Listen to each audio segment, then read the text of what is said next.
निर्माण सम्राट अशोकाने 1950 केले.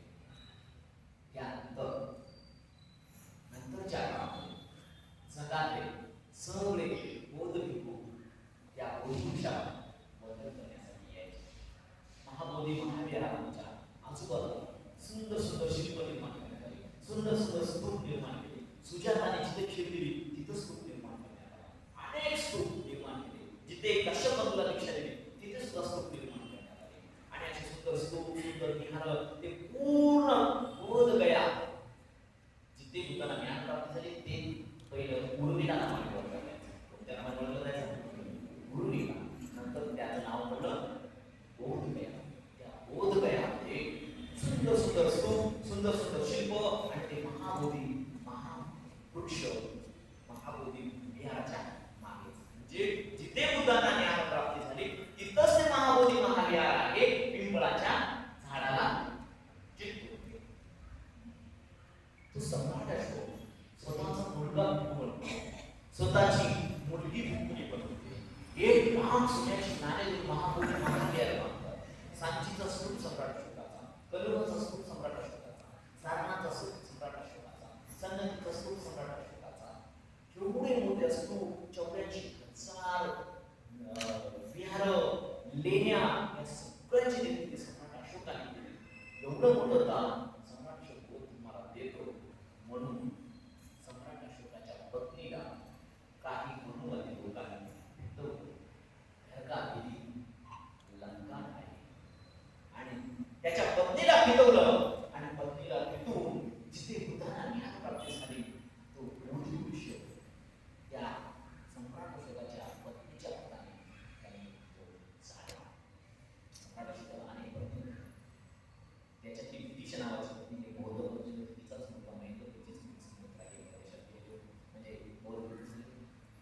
मग पद्मावती नावाची पत्नी, दिश्यवसिता नावाची पत्नी आणि विदिशा. तर त्यापैकी जी श्रीलंकेची होती दिश्यरक्षिता, त्या दिश्यरक्षिताला फिरवलं आणि बुद्धांना ज्ञान प्राप्ती झालेलं बोधिवृक्ष, त्या बोधिवृक्षाला तोडलं आणि तोडून जाळलं. जाळलं म्हणजे जेणेकरून बोधिवृक्ष तिथे पुन्हा उगवणार नाही. बघा, सम्राट अशोकाच्या पत्नीच्या हाताने या देशातील लोकांनी बोधिवृक्षाला जाळलं. कारण जगाचे लोक त्या बोधिवृक्षाला वंदन करायला. परंतु काळ पुढे गेला, जरी त्या झाडाला जाळलं तरी जाळलेल्या त्या ठिकाणातून खूप दिवसांनी तिथे पुन्हा बोधिवृक्ष उगवला.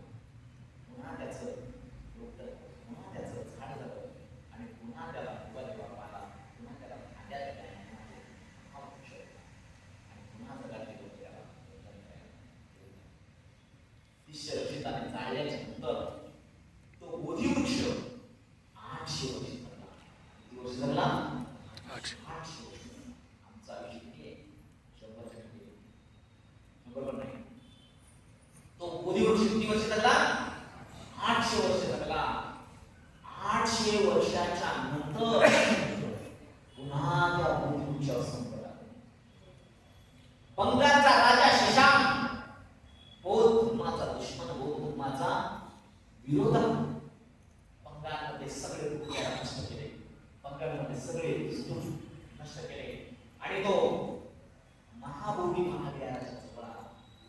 महाबोधी विहाराचं तोडफोड केली, मूर्त्या तोडल्या, शिल्प तोडले आणि तोडून त्या बौद्ध गयाचे सगळे शिल्पांचं नुकसान केलं, विहाराचं नुकसान केलं.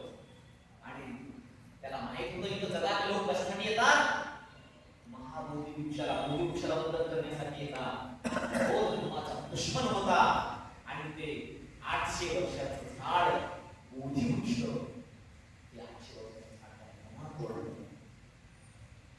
आणि तोडून त्याच्या मुळ्या सुद्धा खोदून काढल्या जेणेकरून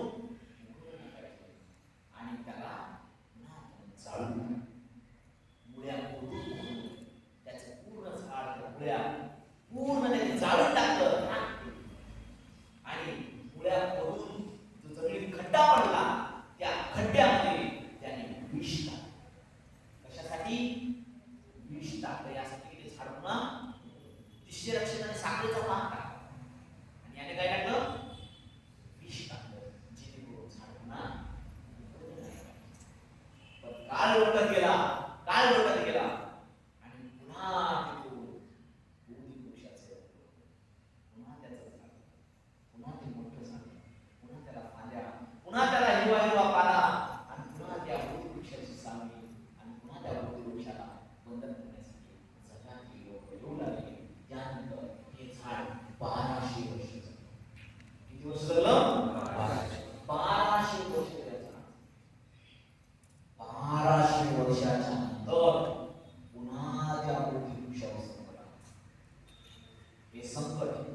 नैसर्गिक संकट.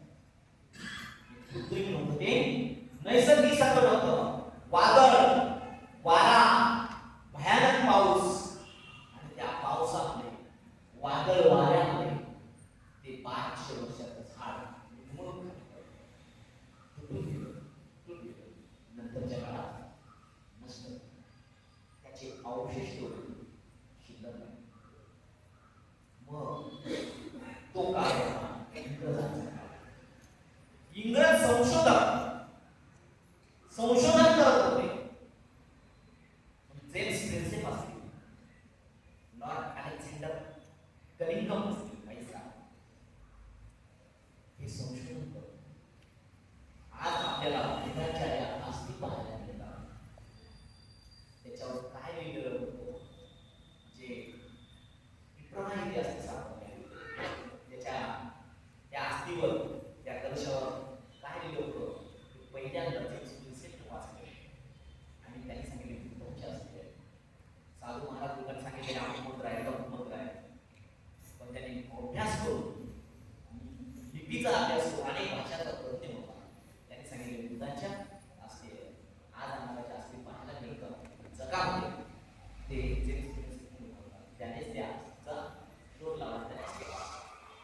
लॉर्ड अलेक्झांडर कलिंगम यांनी एक पुस्तक वाचलं. त्या पुस्तकाचं नाव होतं CUT. काय पुस्तकाचं नाव होतं? CUT. हे पुस्तक कोणी लिहिलं होतं? युआन सांग. कोणी लिहिलं होतं? भारतामध्ये 3 चिनी प्रवासी आहेत आणि या 3 चिनी प्रवाशांचा इतिहास, त्या 3 चिनी प्रवाशांचा इतिहास वाचल्याशिवाय, त्यांचा प्रवास वर्णन वाचल्याशिवाय भारताचा प्राचीन इतिहास पूर्ण होऊ शकत नाही. 5व्या शतकात आलेले थाईयान, 7व्या शतकात आलेले युआन सांग आणि 7व्या शतकात आलेले इत्सी. 5व्या शतकात आले थाईयान, 7व्या शतकात आले युआन सांग आणि 7व्या शतकात आले इत्सी. या तिघांनी जिथं जिथं ते फिरले सर्व त्यांनी त्यांच्या प्रवास वर्णनामध्ये केला. तो युआन सांग बुद्धभूमीला पाहण्यासाठी चालत आला. त्याच्या देशामध्ये बंदी होती परदेशवारी करण्यासाठी. बंदी झुगारून तो आला. रस्ता माहित नाही, कुणीकडे जावं कळत नाही. गोबीच्या वाळवंटामध्ये घरात भटकला, रस्ता सापडत नाही. वाळवंटामध्ये जसा समुद्र असतो, समुद्रात रस्ता कळत नाही, तसा वाळवंटात रस्ता कळत नाही. पावले उमटत नाही. पावले उमटले का लगेच ते वाऱ्याने वाळूकडे सगळा रस्ता म्हणजे त्या कित्येक वेळा तो भटकला. अन्न पाणी नाही, उपाशी राहायचा, जे भेटलं ते खायचा, चक्कर येऊन पडायचा. परंतु बुद्धभूमीला मदत करण्याची आवड, बुद्धभूमी म्हणजे भारतभूमीमध्ये येण्याची आवड, बुद्धांचं बोधिवृक्ष पाहायचं, त्याला वर्णन करायचंय. आणि त्या आवडीपोटी कित्येक वेळा भटकला, चक्कर येऊन पडला, मरता वाचला. लोकांनी त्याला बळी देण्याचा प्रकार बळी देत होते. इथून तो वाचला आणि तो युआन सांग चालत चालत चालत चालत हजारो किलोमीटरचा प्रवास करत एक दिवसाचा प्रवास नव्हता, 1 वर्षाचा प्रवास झाला. तो चालत चालत चालत चालत चीन उडवून भारतामध्ये पोहोचला, तक्षशिला पोहोचला, नालंदा पोहोचला, सारनाथला गेला, स्तूप पाहिलं, लुंबिनीला गेला, स्मारक पाहिलं, कुशीनाराला गेला, तिथं असा महाबोधी महाविहाराला बंद केले. तो जेव्हा आला तेव्हा त्या नदीला पूर आला आणि त्या पुरामुळे सगळं पाणी नदीला घुसलं होतं. वाळूचा थर झाला होता, खाच कळली, दगड, माती असं त्या ठिकाणी पडलं. त्याने सगळं त्याच्यामध्ये लिहून ठेवलं. त्या युआन सांगचं प्रवास वर्णन CUT हे पुस्तक सर अलेक्झांडर कलिंगमनं वाचलं आणि त्याच्या समोर या भारताचा इतिहास त्याला दिसला. हा भारताचा इतिहास म्हणजे तथागत बुद्धांचा इतिहास आणि सम्राट अशोकाचा इतिहास जगाच्या समोर आला. आणि मग सर अलेक्झांडर कलिंगमने त्याला जेव्हा दिसलं की ते महाबोधी महाविहार आहे, सारनाथचा स्तूप आहे, कलवाचा स्तूप आहे, कुशीनाराचा स्तूप आहे, संचीचा स्तूप आहे, हा बौद्ध वारसा फार मोठा आहे, म्हणून त्या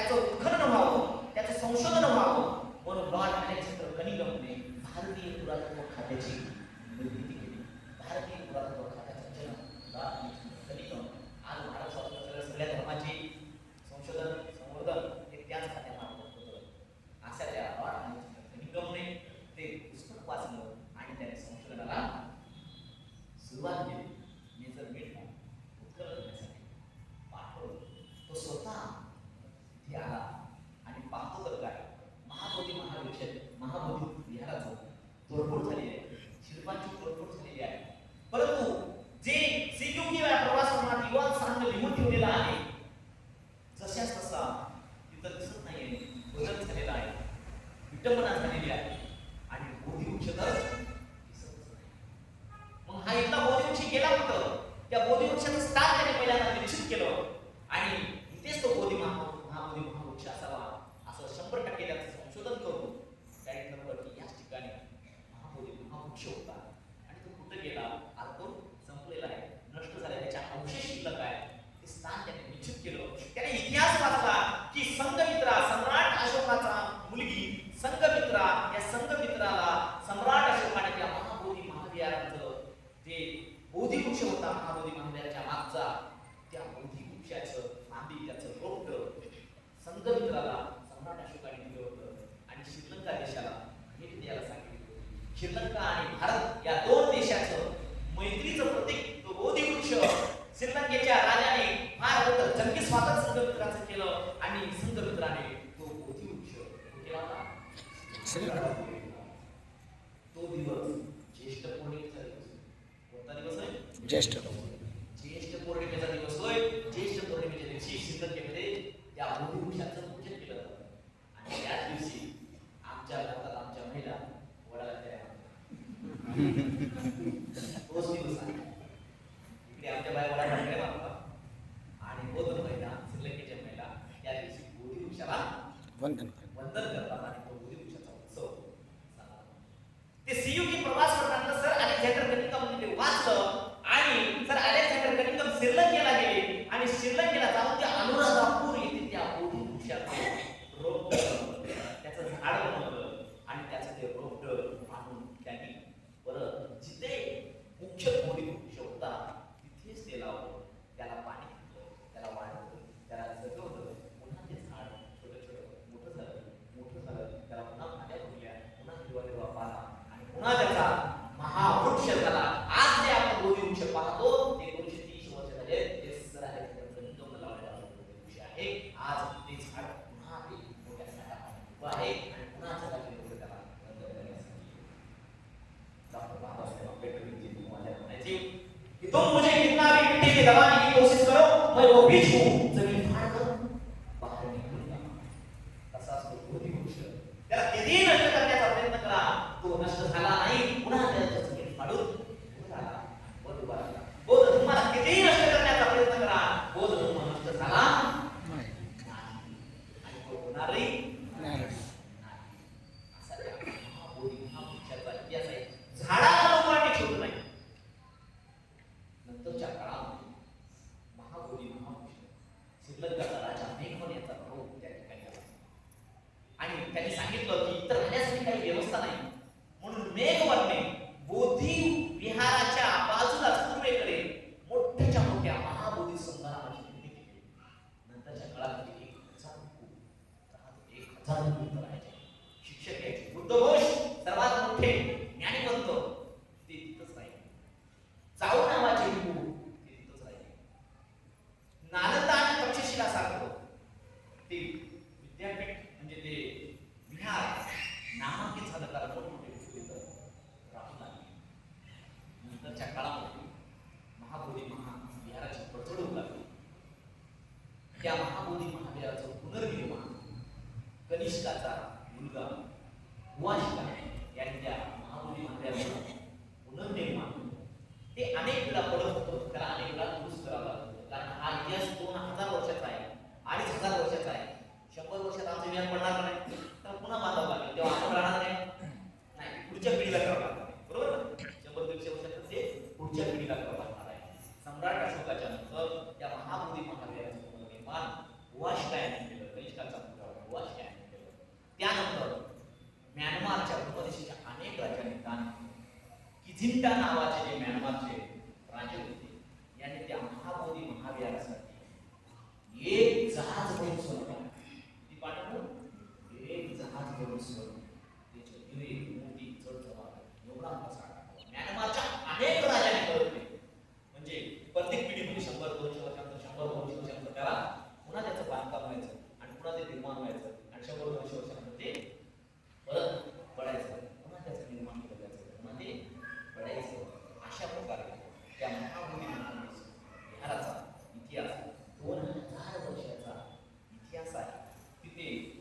चीनच्या चीनच्या सम्राटाने सुद्धा महाबोधी विहाराखाली महाबोधीच्या वृक्षाखाली सुद्धा स्तूप बांधलेले आहेत, त्यांची पुतळा दान दिलेला आहे, अनेक लोकांनी दान दिले आहे, अनेक एकर जमिनी दान दिले आहे, अनेक वेळा त्याचे पुनर्निर्माण झाले.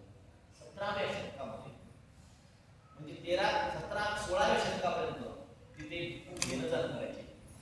चीनचे भिक्खू यायचे, श्रीलंकेचे भिक्खू यायचे, म्यानमारचे भिक्खू यायचे आणि दूरचे भिक्खू यायचे आणि भारताचे भिक्खू सुद्धा. 16व्या शतकाच्या नंतर